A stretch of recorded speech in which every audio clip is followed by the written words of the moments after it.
bahwa untuk menjadi seorang yang pro atau profesional, ada beberapa poin yang kita perlu tahu. Yang pertama adalah edukasi. Ya, jadi poin pertama untuk kita bisa berhasil, Bapak Ibu, ya, kita perlu yang namanya edukasi. Jadi untuk menjadi seorang yang profesional, kita perlu pembelajaran atau edukasi. Ya, jadi kalau kita tidak punya edukasinya, Bapak Ibu, ya gimana mau jadi seorang profesional? Gimana caranya kita bisa jadi seorang pilot yang profesional kalau kita nggak pernah sekolah penerbangan? Bahkan mungkin takut ketinggian. Gimana lah caranya, Bapak Ibu? Ya, itu nggak mungkin bisa. Ya, nah terus kemudian setelah kita mendapatkan pendidikan yang memang cukup, nomor 2 adalah kita perlu ujian. Ya, Anda mau nggak bedah di seorang dokter yang dia udah kuliah kedokteran, tapi di universitas yang tidak ada ujian? Mau nggak Bapak Ibu sekalian? Jadi pokoknya dia pernah sekolah, lulus nggak? Kuliahnya nggak ada ujian, no. Jadi ya saya lewat aja gitu. Mau nggak Bapak Ibu sekalian? Nggak mungkin. Ya, kita perlu yang namanya ujian. Nah, lucunya Bapak Ibu di bisnis ini banyak orang apa? Belajar enggak, langsung ujian dia.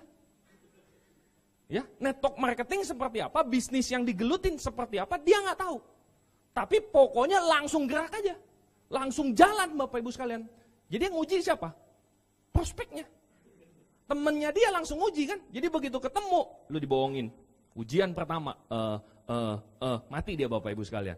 Ya, nah jadi itu yang nomor 1 ya. Edukasi, setelah itu perlu ujian. Nah, hasil dari ujian itulah seorang pro mendapatkan yang namanya pengalaman atau experience. Ya, jadi kalau di gambar ini Anda bisa lihat edukasi pembelajaran kita itu ibaratnya sebuah puzzle yang masih berantakan. Berdasarkan pengalaman dari informasi yang kita punya dan ujian-ujian Bapak Ibu, baru kita bisa nyusun dengan benar. Ya, itulah pengalaman namanya. Jadi butuh pengalaman untuk menyusun segala sesuatu. Untuk jadi profesional butuhnya pengalaman. Ya, makin tinggi pengalaman dia, maka makinlah dia profesional. Seperti itu. Oke, nah jadi Bapak Ibu sekalian, untuk menjadi seorang profesional kita butuh minimal 3 ini. Ya, jadi kalau dia mempelajarin apa yang dia lakukan terus menerus, dan dia mengikuti ujiannya terus menerus, maka pengalaman dia akan makin tinggi. Dia akan dapat pengalaman terus menerus Bapak Ibu sekalian. Oke, nah kalau orang sudah melakukan ini terus menerus Bapak Ibu, jago nggak kira-kira? Jago Pak, tapi profesional belum? Belum tentu. Kodratnya di mana dulu bisnis ini? Ya, ada 4 kuadran cara manusia mencari penghasilan Bapak Ibu ya. Ada EBSI, employee, business owner, self-employed dengan juga investor Bapak Ibu. Ya, nah jadi kalau kita lihat kuadran yang seperti ini, ya ada 4 kuadran. Ini adalah cara manusia mencari penghasilan. Anda bisa baca buku Robert Kiyosaki, seri-serinya beliau banyak sekali ngebahas tentang ini. Ya, nah kita punya bisnis Bapak Ibu, ya kategorinya adalah network bisnis. Dan di buku Robert Kiyosaki dikatakan bahwa masuk kategorinya di kuadran bisnis, ada yang namanya konglomerasi, ada yang namanya franchise, dan ada yang namanya network marketing atau network bisnis. Seperti ini. Dan kita adanya di sini. Ya, jadi yang employee apa? Intinya Anda dapat gaji tiap bulan. Itu Anda employee.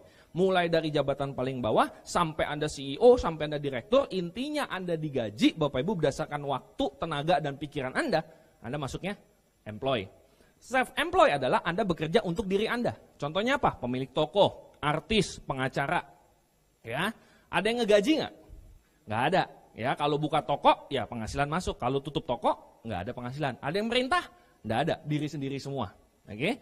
Kemudian investor, uang yang bekerja. Ya, contohnya apa? Deposito, ya, properti, sewa, saham dan seterusnya. Itu investor. Kemudian bisnis Bapak Ibu, ya di sini, di bisnis. Nah, jadi kita itu berada di kategori sebelah kanan dan kategorinya adalah bisnis. Nah, uniknya bisnis ini, network bisnis Bapak Ibu, itu bisa dijalankan dengan cara suka-suka yang gabung. Ya, ada nggak orang yang bergabung di network bisnis menggunakan pola kerja employee? Banyak Bapak Ibu. Banyak sekali orang yang join di bisnis ini berharap bahwa bisnis dia itu akan berkembang kalau dia punya upline yang bagus. Kalau upline-nya mau kasih downline. Kalau upline-nya gampang untuk diminta bantuan. Jadi kalau upline-nya nggak turun Bapak Ibu, dia nggak gerak. Ya, kalau upline-nya nggak ngingetin ada pertemuan, dia bilang apa? Upline nggak ngingetin sih, gimana sih jadi upline? Ya, terus pada saat dikasih goals, upline mah goals mulu. Ya, nah itu yang terjadi Bapak Ibu. Kalau dia join di bisnis sebelah kanan di network bisnis, tapi menggunakan pola kerja yang kuadran employee. Ya, jadi benar-benar harus ditungguin, harus diliatin. Kalau nggak dia berhenti. Terus dia bilang apa? Bisnisnya nggak jalan. Nah itu kuadran yang employee.